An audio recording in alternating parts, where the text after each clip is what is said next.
একটা ছেলে প্রতিদিন নামাজ পড়ে আল্লাহর কাছে একটা মেয়েকে চাইতো। সেই মেয়েটাকে প্রতিদিন নামাজ পড়ে সে মোনাজাতে চাইতো। হঠাৎ করে একদিন সেই মেয়েটার বিয়ে হয়ে যায়, আর সেই ছেলেটা আবার নামাজ পড়ে আল্লাহকে বলে, হে আল্লাহ, আমি তোমার কাছে একটা জিনিস চেয়েছিলাম, কিন্তু সেই জিনিসটা তুমি আমাকে দিলে না। আল্লাহর আরশ থেকে যখন একটা কথাই ভেসে আসে, হে বান্দা, তুমি যা চেয়েছিলে তা তোমার জন্য উত্তম নয়, তুমি পাবে সেটাই যেটা তোমার জন্য অতি উত্তম। একটি পাখি বাসায় ঘুমাচ্ছিল। হঠাৎ করে একটা দমকা হাওয়া আসে। দমকা হাওয়া আসার কারণে পাখিটির ঘুম ভেঙে যায় এবং পাখিটির বাসা নিচে পড়ে যায়।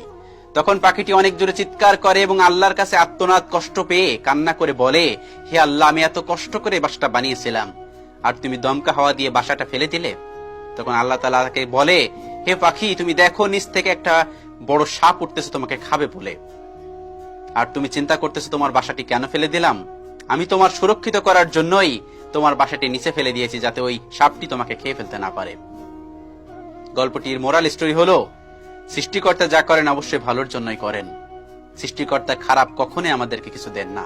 যদি আমাদের ভালো হয় সেটাই আমাদেরকে দেন। আমরা যতই মনে যাতে অন্যের জন্য কাঁদি না কেন, সেটা কখনোই আমাদের হবে না যতক্ষণ পর্যন্ত সেটা ভালো না হবে। সেজন্য এতবার সৃষ্টিকর্তার কাছে চাওয়ার পরেও সেই জিনিসটা সৃষ্টিকর্তা আমাদের কাছ থেকে নিয়ে যান কেন? আমাদের সেই জিনিসটা পারফেক্ট না। আল্লাহ তাআলা আমাদের সকলকে বোঝার তৌফিক দান করুন। আমিন।